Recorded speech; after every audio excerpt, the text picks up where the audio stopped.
While I was gone, they set the world on fire. It wasn't a war anymore. It was a remaking.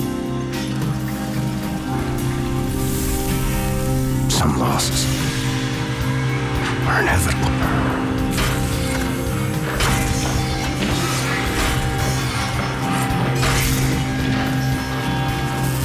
Some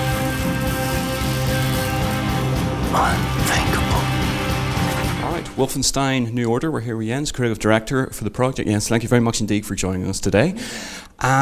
Wolfenstein, all right, give us a brief synopsis. What are we expecting to see with Wolfenstein New Order?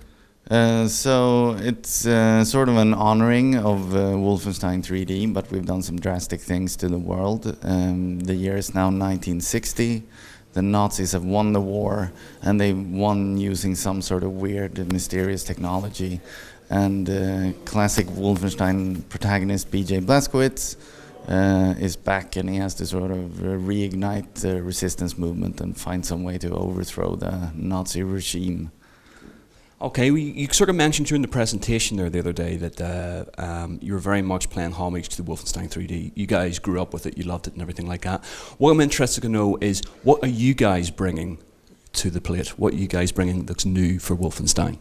I think we've really explored the world, and you know, yeah, for us, we were really inspired by the original Wolfenstein 3D, where you had like Mecha Hitler. It was all of these really wild ideas. So we've tried to sort of extrapolate from that. So we have a lot of anything that we think is cool, like big Nazi robots or crazy laser weapons.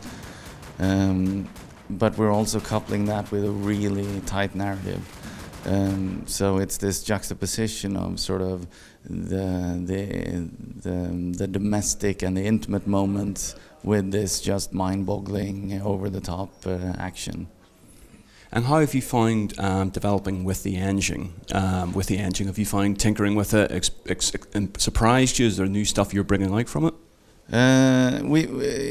It's a complicated question, because we've always all of our games have like we grew up on id Software games, right? So the games that we've made in the past have been inspired by the engines that id have done. Working directly with an id engine, it was kind of familiar territory.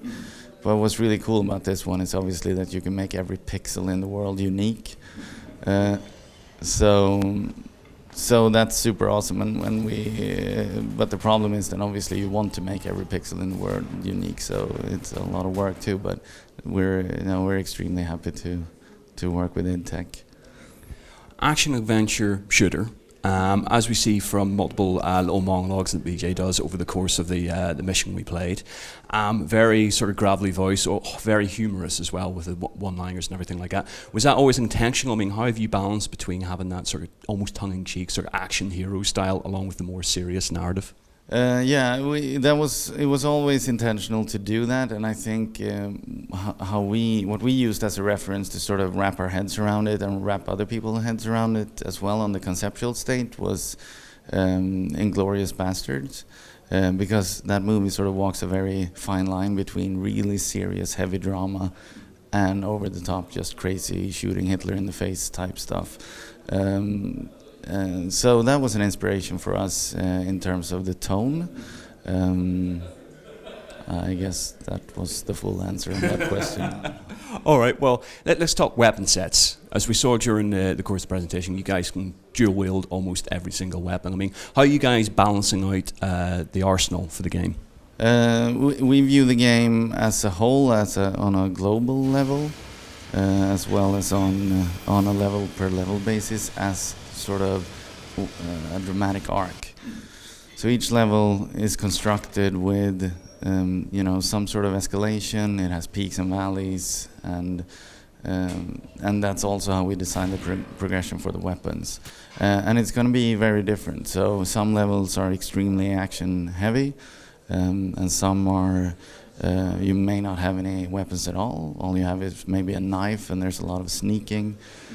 Some are focused on driving vehicles, and it all sort of fits together in this larger scheme of just a really intense experience from start to finish. That our goal is always to sort of make it so immersive that as soon as you sit down and start to play, you basically just get lost in the world and you don't stop until you're at the end. With designs, mech designs and stuff like that, I mean, we touched upon that, sort of like the crazy mech designs, but what sort of inspiration have you guys looked at? I mean, what sort of reference points have you looked at for designing it? Has it just been corely the Wolfenstein series, or have you sort of looked further afield for this sort of like mysterious future tech stuff?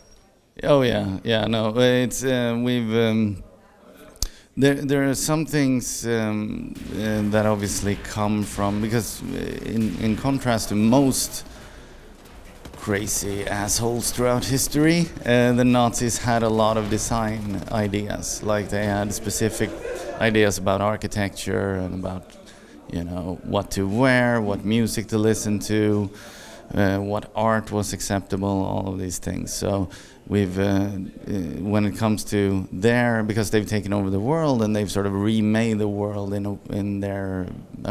accordance to whatever they want the world to be. So we've been able to extrapolate a lot of designs from historical designs, but obviously with this futuristic twist on it. Well, where are you guys at the moment in terms of development? I mean, what's the roadmap ahead? What have you guys got left to do?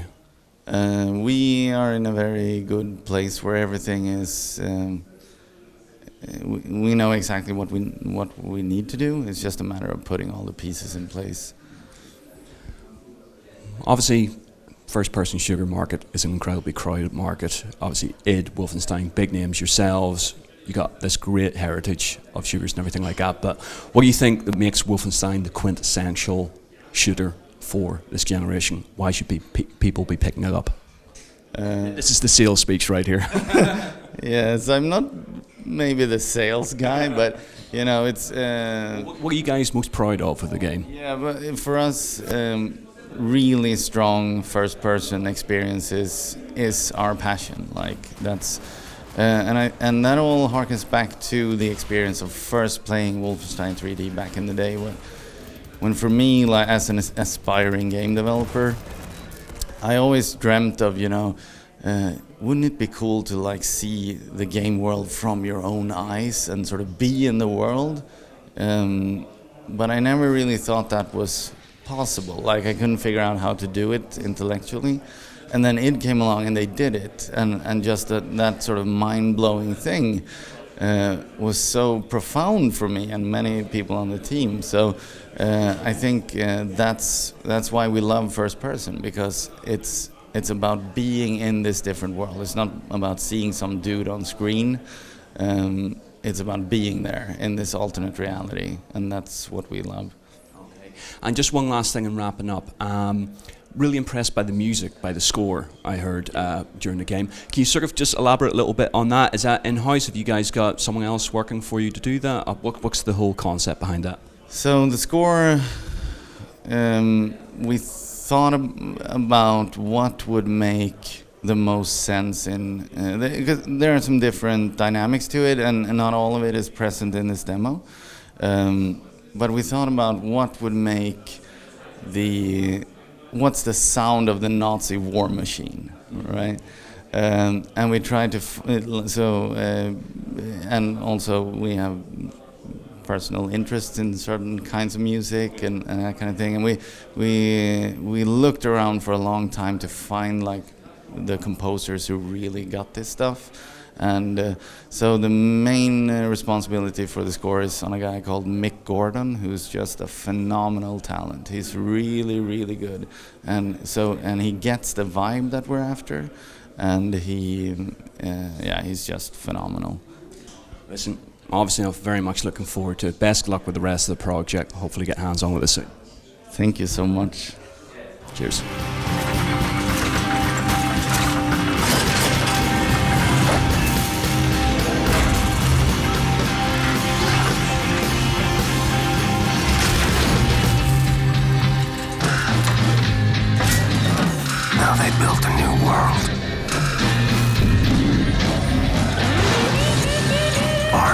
of steel and thunder.